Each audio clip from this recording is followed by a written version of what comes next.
स्वागत तथा भेटघाट कार्यक्रमका अध्यक्ष तथा हाम्रो धरान नगरपालिकाका अगुवा रमदाताज्यू मञ्चमा आसीन र मञ्चमा नवाटेर तल बस्नुभएका सबै अतिथिज्यूहरू, पत्रकार साथीहरू र उपस्थित हुनुभएका आदरणीय श्रम संस्कृति पार्टीको शुभचिन्तक, शुभेच्छुक, संघदाता ज्यूहरूमा सबभन्दा पहिला त म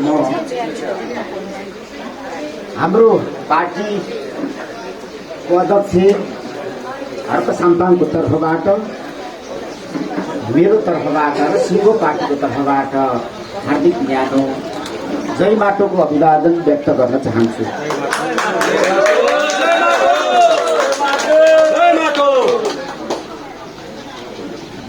यहाँहरूले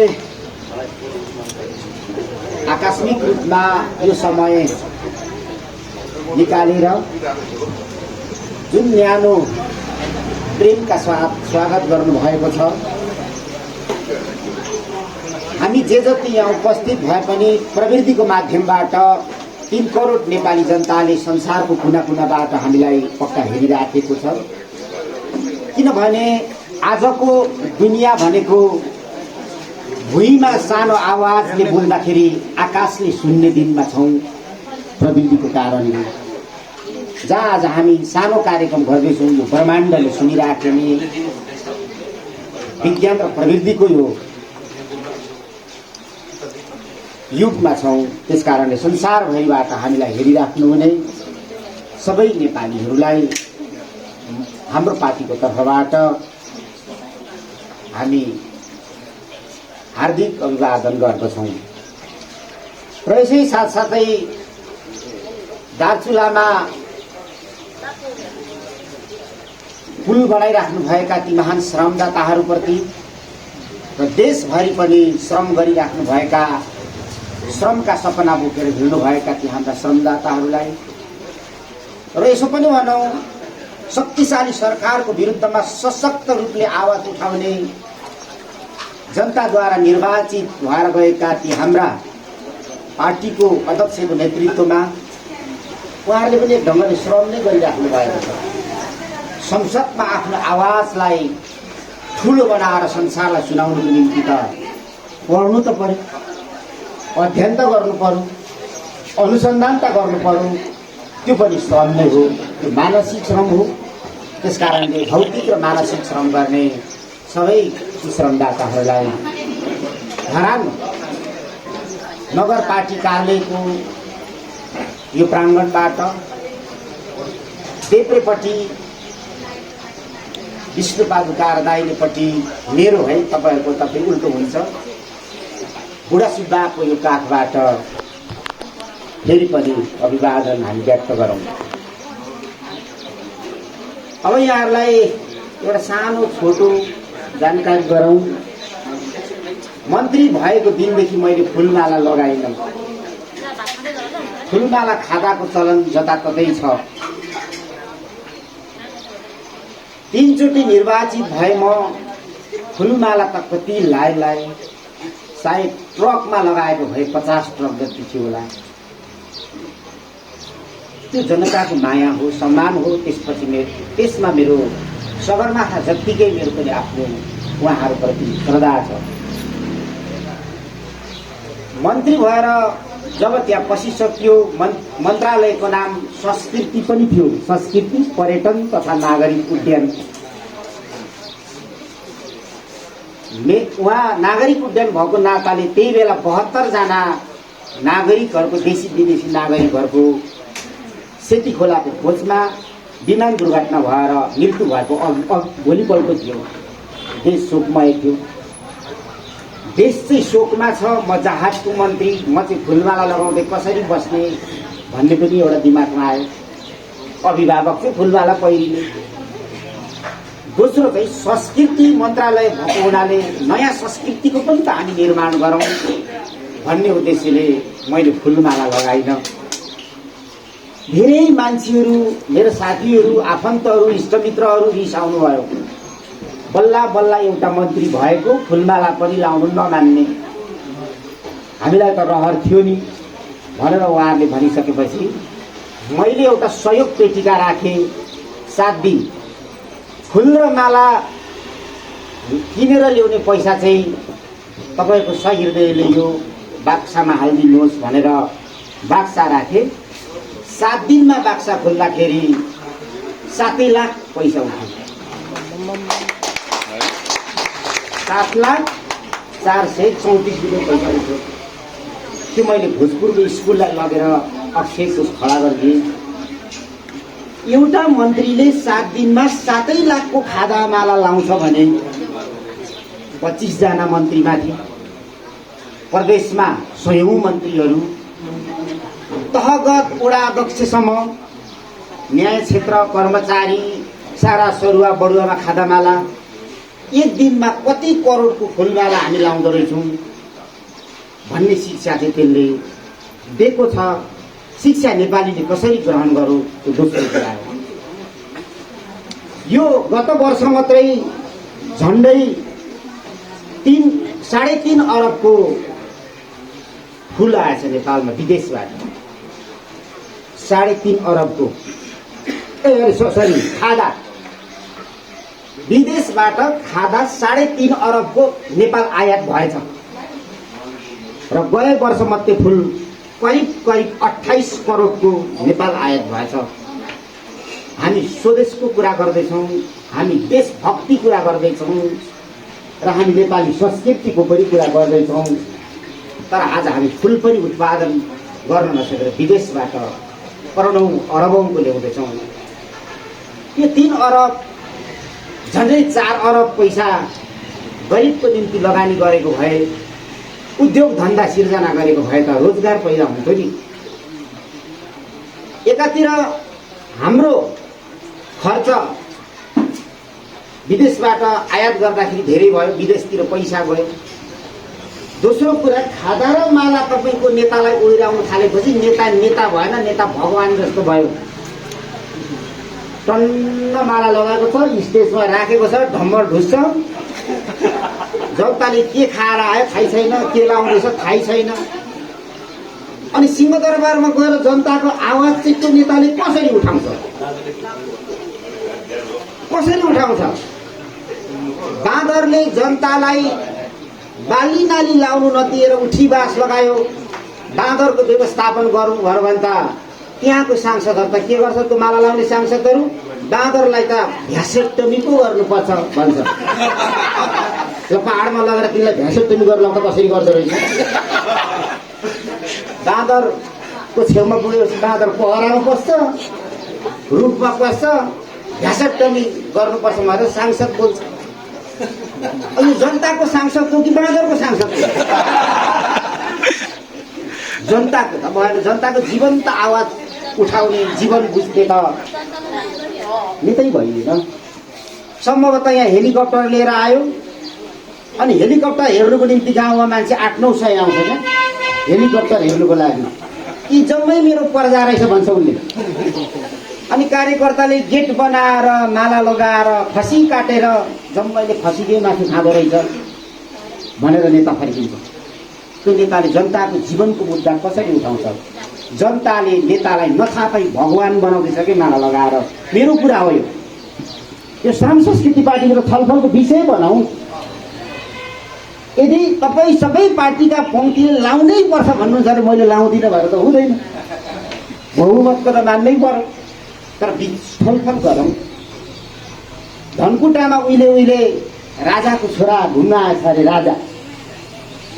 सारा नरनारीलाई लाइन लगाएछ अरे पञ्चायतको फरमानमा र फुलमाला बोकेर घन्टौँदेखि भोकै मुख कलेटी पारेर राजा फर्केछ अरे। अनि भनेछ अरे एउटा नागरिकले, महाराज धीराज, हामी त अनिकालले 15 दिन भयो भात नखाएको भन्दाखेरि, ए हो र किन भन्दा चामल छैन अनिकालले भन्दा पाउरोटी र दुध पनि छैन भनेर सोध्यो। दरबारमा चाहिँ पाउरोटी र दुध कुकुरले खान्थ्यो। सोच चाहिँ भएको जब राष्ट्र प्रमुख हुन्छ, हाम्रो प्रतिनिधिहरू हामी हुन्छौँ, तब जनताको मुद्दाहरू सडकमा लावारिसे हुन्छ, बेवारिसे हुन्छ, र जनताको जीवन उस्तै रहन्छ। हात्तीछाप चप्पल पड्काएर गएको नेताहरूको बासै 5 स्टारमा हुन्छ। यो कारणले गर्दाखेरि संस्कृति निर्माण गर्ने सिलसिलामा हाम्रो नेपालको सन्दर्भमा यो नगरौँ। अब यो खादामालाले अर्को पनि देखियो, सडकको दौरा सुरुवाल टाई कोट पेन्ट लगाएर निस्किन्छ एउटा नेता। खादामालाले टाई पनि देखिँदैन, कोट पनि देखिँदैन, जम्मै भएर मैला पनि हुन्छ। छोरी चेली सुन चाँदी निकालेर हारी लगाएर निक्लिनुहुन्छ, खादाले पुरेर केही पनि देखिँदैन, मतलब पनि भएन। त्यस कारणले यो संस्कृतिको नाममा विकृति ठिकै छ। एउटा माला लाउने भने ठिकै छ, सुहाउँछ पनि कहिले भए भरकोले माला यति कि मधेसतिर गयो भने त 1000 केजीको माला अरे। एकजना नेतालाई 1000 केजीको माला, 50 केजीको नेतालाई 1000 केजीको माला लगाइदिएपछि त्यो लुरी नेताको हालत के होला?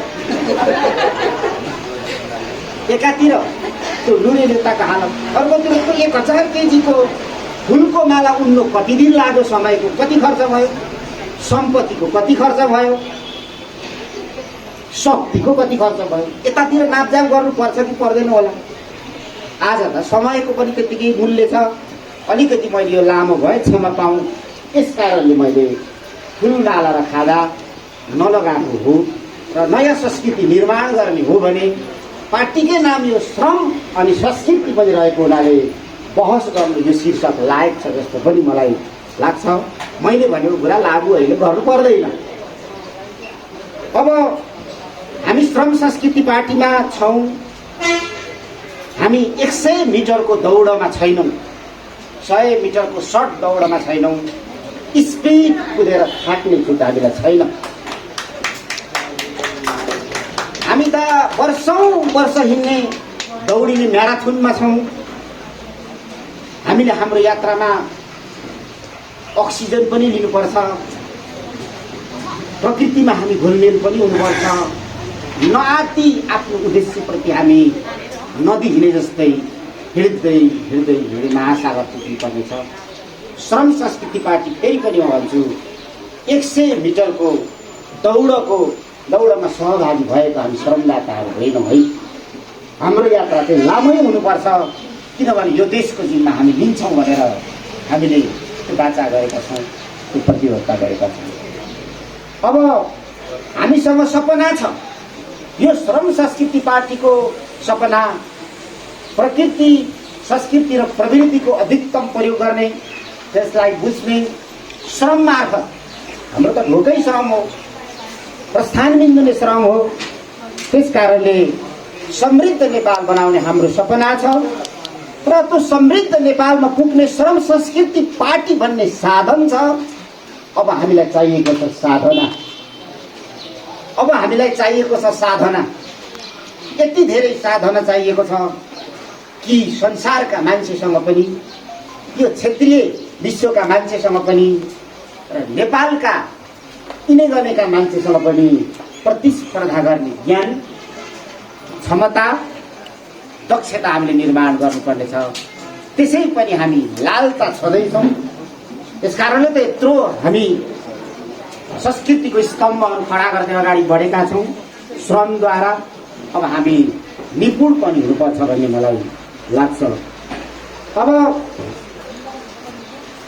अब यो अहिले हामी सरकारमा छौँ, कानुनी र संवैधानिक रूपले हामी पहिलो प्रतिपक्ष होइन है, होइन। हामीभन्दा अगाडि 3वटा ठुल्ठुला पार्टीहरू छन्, तर राजनीतिक र जनताको आस्थाको हिसाबले हामी प्रभावकारी प्रतिपक्ष हौँ। यो कुरा चाहिँ सत्य हो। त्यस कारणले हामी प्रभावकारी भन्नुपर्छ। हामीले प्रभावकारी हामी प्रतिपक्ष हौँ। प्रभावकारी प्रतिपक्षको भूमिका हाम्रो सांसदहरूले अध्यक्षको नेतृत्वमा निर्वाह गरिराख्नु भएको छ। अब मान्छेलाई लाग्छ 100 दिन पनि पुगेको छैन, 50 दिनको वरिपरि नै प्रधानमन्त्रीको राजीनामा माग्ने कस्तो होला यो श्रम संस्कृति पार्टी भनेर हामीलाई स्पष्ट गर्न सक्छ। हामीले स्पष्ट निरन्तरपूर्वक हामीले उत्तर दिनुपर्छ कि त्यही सांसदबाट जन्मिएको प्रधानमन्त्रीले, त्यही संसदले बनाएको प्रधानमन्त्रीले संसदप्रति उत्तरदायी छैन भने के त्यो प्रधानमन्त्री बसिराख्नुपर्छ? के त्यो प्रधानमन्त्रीले विगतको परम्परालाई, संसदीय मूल्य मान्यतालाई निरन्तरता दिनु पर्दैन? किन पर्छ भने यस कारणले पर्छ कि त्यही संविधानको धारा टेकेर निर्वाचन मार्फत ठुलो पार्टी भएर प्रधानमन्त्री भएको हुनाले प्रधानमन्त्री संसदप्रति उत्तरदायी हुनै पर्छ। हाम्रो पार्टीले सशक्त रूपले उठाएको कुरा यस कारणले हो, अरू कारणले होइन। हामीले तर्कसङ्गत हामीले हाम्रो तर्क राख्दाखेरि यो कुराहरूले हामी जवाफले पुष्टि गर्नुपर्छ भन्ने मलाई लाग्छ। र अर्को, संसदप्रति सरकारको प्रमुख जिम्मेवार देखियो। नभन्दा हिजो त माथि तपाईँको चाहिँ प्री बजेटमाथि छलफल हुँदै जाँदा अर्थमन्त्रीले सुरुदेखि अन्तिमसम्म सुन्नुपर्ने अर्थमन्त्रीले पनि सुने। त्यहाँ त तहगत सामन्तहरूको जन्मेको हो कि तहगत मालिकहरूको जन्मेको हो कि संसदलाई अवहेलना गर्ने कतै तानाशाही र फासिस्टहरूको त जन्म भइराखेको छैन हाम्रो सिंहदरबारमा। आजको यो दुनियाँमा लोकतन्त्रलाई उपहास गर्ने, लोकतन्त्रप्रति अनास्था राख्ने, फेरि म पनि हिजोको जस्तो विष्णुको अवतार हो भनेर जसले सोध्छ, मलाई लाग्छ त्यो सम्भव छैन। मन्त्रीहरू जवाबदेही हुनुपर्छ, प्रधानमन्त्री अझ जवाबदेही हुनुपर्छ, संसदप्रति उत्तरदायी हुनुपर्छ भन्ने हाम्रो कुरा हो। र यसरी हामीले सशक्त रूपले जनताको आवाजलाई संसददेखि सडक हुँदै सारातिर गुन्जाइराखेको बेला 3 करोड नेपालीले श्रम संस्कृति पार्टीमा आबद्ध हुने हो, लामबद्ध हुने भन्ने आतंक अहिले मचिएको छ। त्यही आतंक मचिएर हाम्रो एकतामा कता कता अलिअलि धमिरा पनि देखिँदैछ है। त्यो धमिरालाई चाहिँ एसिड खनाइदिनु पर्नेछ। त्यो होसियारी हुनु होला। हाम्रो एकतालाई भाङ्नको निम्ति पुरानो भिडियोहरू निकालेर मान्छेमा ल्याइदिने, पुरानो कुराहरू उनीहरूको जुगा जुझोस् भनेर नि त्यो इगोहरूलाई सतहमा ल्याइदिने। तर हामीले त्यत्तिकै एकता गरेका छैनौँ। इतिहासको समीक्षा गरेर एकता गरेका छौँ। इतिहासमा जुङ्गाको लडाइँले नेताहरू मात्रै फुटेन, पार्टी फुटे, पार्टी मात्रै फुटेन, देशले क्षति बेहोर्नु पर्यो। कृपया नेपालकै नागरिक हो भने धमिराजीहरूले पनि बुझ्नु पर्यो कि हामीले फुटाउने होइन जुटाउनेतिर लैजाउँ।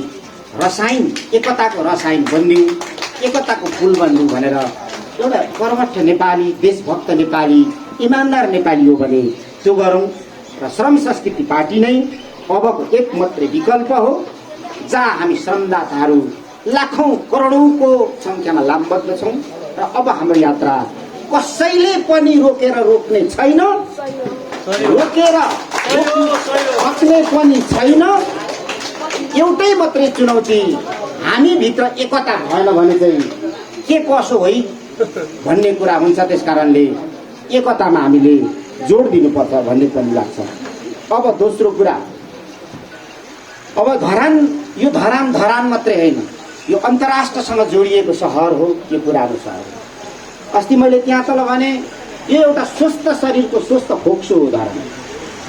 यो धरानबाट जे सास फेरो त्यति नै स्वस्थ हुन्छ यो देश। अन्तर्राष्ट्रसँग यसको सम्बन्ध छ। त्यस कारणले हामीले यो धरानबाट साँच्चै नै उदाहरण पेश गर्नुपर्ने छ। इपिसेन्टर पूर्व त भनियो, इपिसेन्टरको पनि केन्द्र चाहिँ धरान बनाएर हामीले संसारभरि हाम्रो विचार, संसारभरि हाम्रो शक्ति र संसारभरि हाम्रो सङ्गठनलाई फैलाउनु पर्नेछ। र त्यस कारणले हाम्रो सपना समृद्ध नागरिक हो र हाम्रो समृद्ध नागरिक हो र स्वाधीन नेपाल हो। यसको निम्ति हाम्रो कार्यभार भनेको सुदृढ एकता र शक्तिशाली पार्टी निर्माण हो। हामी सुदृढ एकता हुनु बित्तिकै शक्तिशाली पार्टी निर्माण हुनेछ। शक्तिशाली पार्टी निर्माण हुनु बित्तिकै कसैले पनि हामीलाई छेक्न र रोक्न सक्ने छैन। त्यसैले म भन्छु अध्यक्ष हर्क साम्पाङको नेतृत्वमा हाम्रो पार्टीले 3 करोड नेपाली जनतालाई मिलाउने गरी हामीले विचारको पनि विकास, हामीले हाम्रो व्यवहारको पनि विकास, हामीले हाम्रो आचरणको पनि विकास, हामीले हाम्रो विचरणको पनि विकास, सारा कुराको विकास गरेर साँच्चै नयाँ संस्कृति यो हो र यो संस्कृतिको जगमाथि एउटा सभ्यता निर्माण हुन्छ भनेर हामीले सन्देश दिनुपर्नेछ। 3 करोड नेपालीको 100 थरी गोडा एउटै चाल, 100 थरी बाजा एउटै ताल र एउटै चालमा श्रम संस्कृति पार्टीले यो देशको नेतृत्व गर्नुपर्नेछ। त्यसो भएको हुनाले आज अब समय धेरै छैन, म पनि आज दमक भेटघाटमा पनि जाँदैछु र बेलुका त्यहाँ पनि श्रम छ अरे, एउटा पार्कमा कता श्रमदान गर्नुपर्ने अरे, त्यहाँ पनि म सहभागी हुन जाँदैछु र पूर्वतिर नै अलिक रहने र पार्टीको काम गर्ने भन्ने हाम्रो सल्लाह पनि भएको छ। म प्राय पूर्वतिरै रहनेछु र पूर्वमा हामी सहकार्य गर्नेछौँ र हाम्रो पार्टीको सिद्धान्त प्रकृति, संस्कृति र प्रवृत्ति भएको हुनाले संक्षिप्तमा भन्छु कि हामीले हाम्रो पार्टीको स्वरूप पनि प्रकृतिको आधारमा अब हामीले लानुपर्छ। सिद्धान्त र हाम्रो व्यवहार मिल्दै जानुपर्छ। प्रकृतिले कसैलाई अन्याय गर्दैन, हाम्रो पार्टी र पार्टी सङ्गठनले पनि कसैलाई अन्याय गर्दैन, व्यक्तिले त अन्याय गर्नै पाइँदैन व्यक्तिमाथि। हामी त्यसरी जानुपर्छ। ब्रह्माण्डमा त्यो प्रकृतिमा ब्रह्माण्ड छ, ब्रह्माण्डमा जुन घाम तारा आफ्नो आफ्नो स्वतन्त्र सहअस्तित्व सन्तुलन र सहकार्य छ र ब्रह्माण्ड छ। एउटा आपसमा ठोकियो भने त ध्वस्त भइहाल्छ। हाम्रो शरीर पनि प्रकृति हो, मुटु छ, कलेजो छ, फोक्सो छ, मृगौला छ, आफ्नो आफ्नो ठाउँमा चाहिँ एकले अर्कालाई मिच्दैन। तिनीहरूको सहकार्य छ, सहअस्तित्व छ र सन्तुलन पनि छ र सुस्त मान्छे हुन्छौँ। एउटा अङ्ग बिग्रेपछि मान्छे बिरामी हुँदै मर्न पनि सक्छौँ। त्यस कारणले हाम्रो सङ्गठनको विचारको क्षेत्रमा पनि हामीले प्रकृतिलाई तुलना गरेर अध्ययन अनुसन्धान बहस गर्दै जाउँ। श्रमदाताहरू साँच्चै नै कमिला जस्तै मिलेर सहकार्य गर्नेछन्। हाम्रो गीतमा पनि हातेमालो सहकार्य, अर्कालाई गाली नगरौँ, कस्तो राम्रो छ गीतमा दर्शन छ। अब संस्कृतिको कुरा गर्ने भने संस्कृतिको खराब चिज अगाडि सारियो भने समाज पछाडि हट्छ। संस्कृतिको असल चिज अगाडि सारेर विज्ञानलाई हामीले मार्गदर्शन मान्यौँ भने नयाँ संस्कृति निर्माण हुँदै जान्छ। त्यसकारणले संस्कृति पनि हामीले नयाँ नयाँ निर्माण गर्नु छ। जसरी पोकाको पानी लिएर एउटा संस्कृति, श्रम संस्कृति पार बनाएर अर्को संस्कृति, दार्चुला पुल निर्माण गरेर अर्को संस्कृति र देशैलाई कायापलट गरेर संसारको आश्चर्यचकित राष्ट्र नेपाल र लोकतन्त्रको पनि अनुपम देश नेपाल, गौतम बुद्ध र सगरमाथाको देश नेपाल संसारमा हामीले चिनाउन सक्यौँ। अर्को सभ्यता पनि निर्माण हुन्छ र यही सँगसँगै अब प्रवृत्तिको कुरा छ। अब हामीले प्रवृत्तितिर पनि त्यत्तिकै खोज अनुसन्धान गर्नुपर्नेछ। त्यता पनि श्रमदातालाई खटाउनु, हामीले नयाँ नयाँ विज्ञान र प्रवृत्तिको आविष्कार गर्ने पनि श्रमदाता हो। त्यसलाई पनि हामीले त्यतातिर त्यो क्षेत्रको मान्छेलाई पनि खटाउनु पर्नेछ।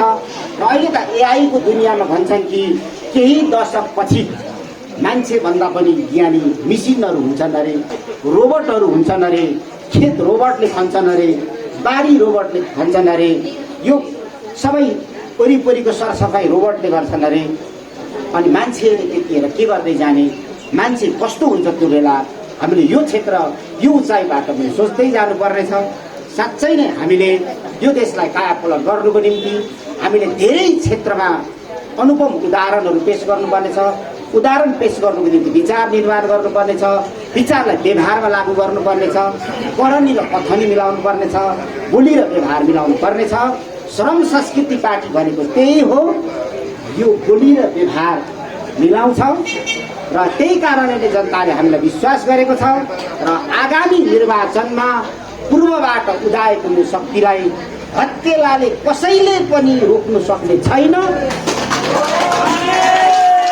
तर फेरि पनि सतर्क हौँ, धमिराबाट हाम्रो एकतालाई विभाजन गर्ने, ध्वस्त बनाउने धमिराहरू समाजमा धेरै देखिएका छन्।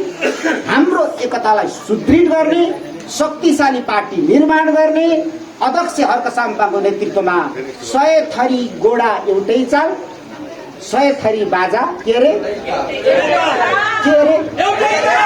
एउटै तालमा हामीले हिँडेर गन्तव्यमा पुग्नु छ। यहाँहरूको न्यानो स्वागत प्राप्त भयो।